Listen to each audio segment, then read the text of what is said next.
Jika semua lembaga-lembaga negara bisa disetir, mengapa urusan sesederhana ijazah ini juga tiada berakhir? Ini bukan kasus besar, ini juga bukan perkara besar, juga tidak rumit. Justru karena ia terlalu sederhana, kita patut bertanya, ada apa di balik kegaduhan yang sengaja dipelihara ini? Sebentar lagi saya bahas. Bismillahirrahmanirrahim.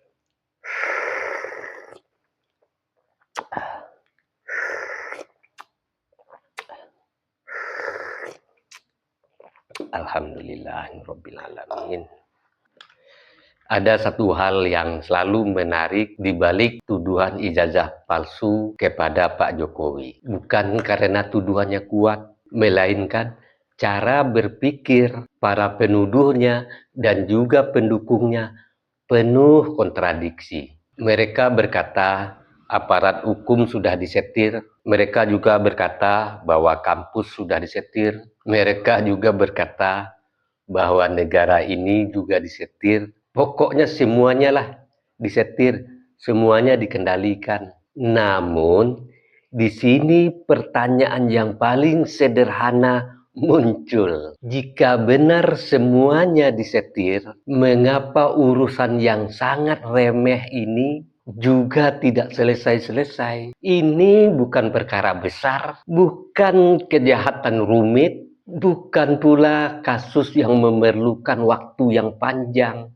Ijazah adalah wewenang kampus, penerbitnya kampus, arsipnya ada di kampus, validasinya juga di kampus. Secara logika, jika tidak ada orang besar di belakang ini, jika tidak ada agenda tertentu, masalah sesederhana ini pasti sudah selesai dari sejak dahulu. Satu klarifikasi resmi, satu penjelasan administratif, titik. Namun faktanya sejak dilaporkan berbulan-bulan lalu, perkara ini tetap dibiarkan berlarut-larut, terus diulang, terus dihidupkan, dan tentu saja ini menimbulkan pertanyaan yang wajar. Apakah ini benar soal ijazah?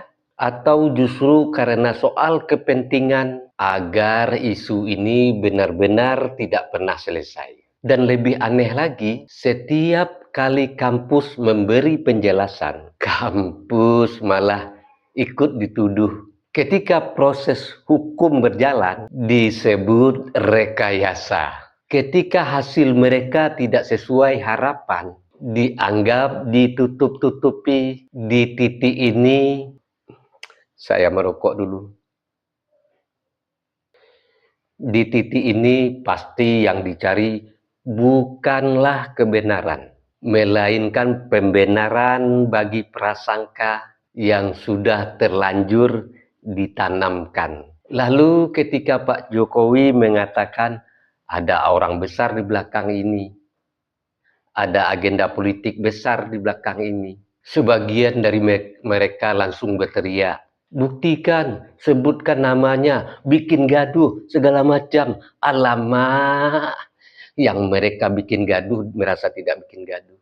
Padahal logikanya sederhana. Jika memang tidak ada orang besar, jika memang tidak ada agenda politik, jika ini murni soal administrasi kampus, tentu saja isu ini sudah dari dulu-dulu selesai. Faktanya, tuduhan ini selalu berjalan, berulang, selalu muncul di momentum tertentu dan digerakkan oleh figur yang itu-itu saja. Justru menguatkan dugaan bahwa ada kepentingan yang ingin menjaga api ini tetap menyala. Orang besar tidak selalu tampil di depan, seringkali cukup menggerakkan narasi, lalu membiarkan kerumunan bekerja. Jadi, biasanya orang besar itu hanya menggerakkan narasi aja. Setelah itu dimakan oleh orang-orang yang marah, oleh orang-orang yang benci. Begitu. Dan pola berpikirnya pun mudah dikenali. Jika hasil tidak sesuai keinginan mereka, itu salah. Jika lembaga tidak mendukung tuduhan, lembaganya yang dituduh. Jika waktu berlalu tanpa bukti, dia katakan konspirasi. Ya, polanya itu mudah diketahui. Jadi mereka itu bukanlah bersikap kritis, tapi memang prasangka yang selalu dipelihara. Dan ironisnya, semakin lama isu ini semakin tidak selesai. Justru semakin jelas bahwa tuduhan itu rapuh, karena sebenarnya kebenaran tidak perlu keributan panjang. Nggak perlu panjang-panjang kalau kebenaran itu. Dan disinilah kontradiksinya berdiri amat sangat telanjang. Mereka berkata semua disetir, namun kegaduhannya tak pernah selesai. Itu justru membuktikan bahwa isu ini hidup bukan karena fakta, melainkan karena kepentingan. Itulah orang besar di belakangnya. Akhirnya, seperti biasa, saya tutup video ini dengan gurindam. Kenapa selalu saya tutup dengan gurindam? Supaya gurindam tersebut mudah masuk ke dalam lubuk hati, ke dalam sanubari terdalam. Jika dusta dijaga agar selalu bernyawa, maka kebenaran sengaja ditunda waktunya. Perkara kecil dibesar-besarkan rupa agar prasangka biar kelihatan bermakna. Barang siapa menolak terang fakta, ia sesungguhnya takut dengan cahaya. Sebab kebenaran tidak perlu amarah, ia hadir tenang, lalu mematahkan sanggah.